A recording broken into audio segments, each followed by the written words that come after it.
Doors Award, presented to the student selected by his peers and faculty to offer a final reflection on behalf of the class of 2008.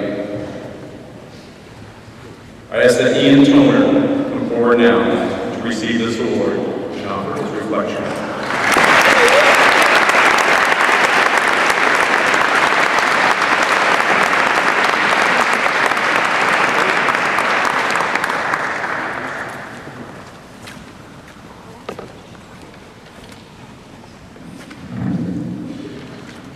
Thank you, Mr. Kopas, and thank you to my fellow classmates for granting me this great honor.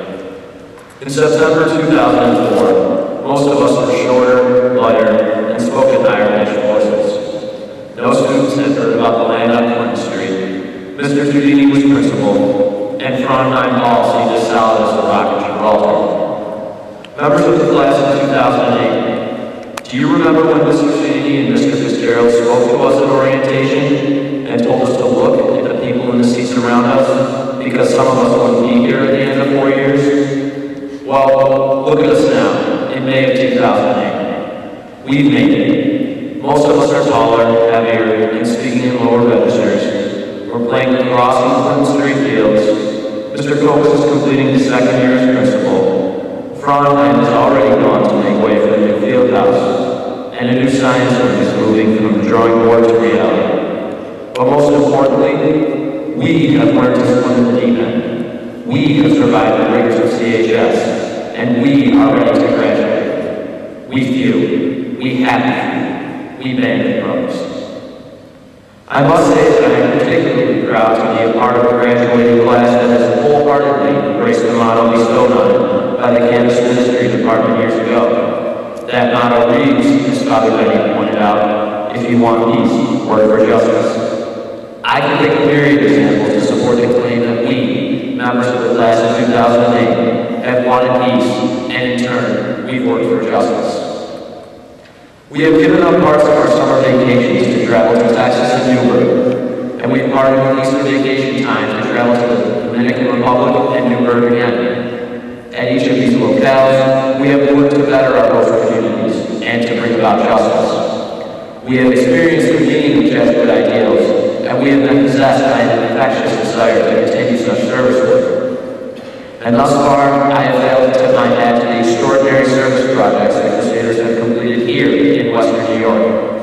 The commitment that you Crusaders have shown in your devotion of time to certain charitable organizations, like Anne Renaissance Container Packing, is admirable, and it serves as a great example to our brothers in the classes behind us.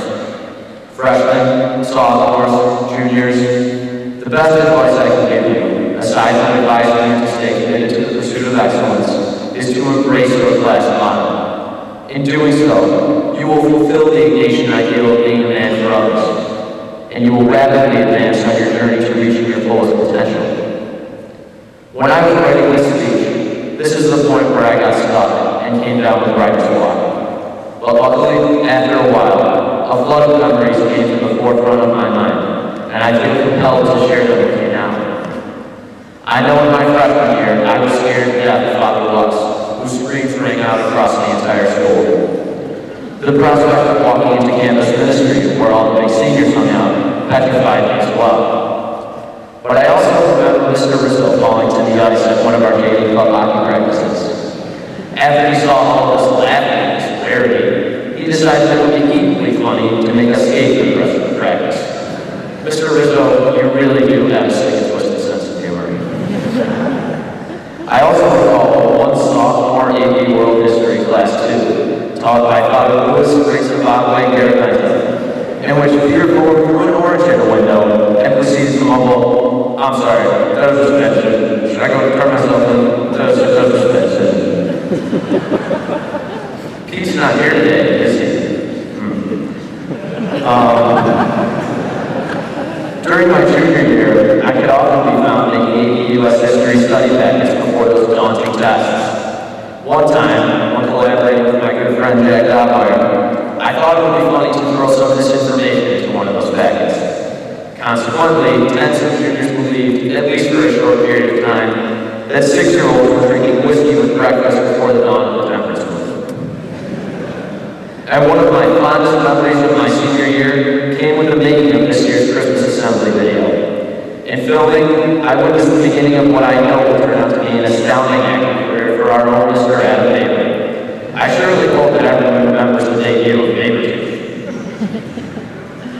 All kidding aside, the physical changes that Canisius is undergoing certainly mirror the changes that have taken place inside each one of us during our time at 1180 Delaware. We have been able to confide in each other on retreats. We've shared victory and defeat on the athletic fields, and we have come to know and help each other in the classrooms. The bottom line is that we have truly been there for each other, and we have forged some unbreakable bonds. I feel that these are two hallmarks of Canisius gentlemen, and they enable me to say that Canisius has become a home away from home for me. I know I speak for all of us when I say that I am incredibly thankful to have been taught and guided by the faculty and staff at Canisius High School. Each teacher and administrator's concern for the young men of CHS is unparalleled by teachers and administrators at other institutions in Western New York, and I cannot express enough gratitude for all they have taught me. I know that each one of us is also incredibly thankful to our parents, who have not only watched us grow and mature, but have also helped us grow and mature in countless ways.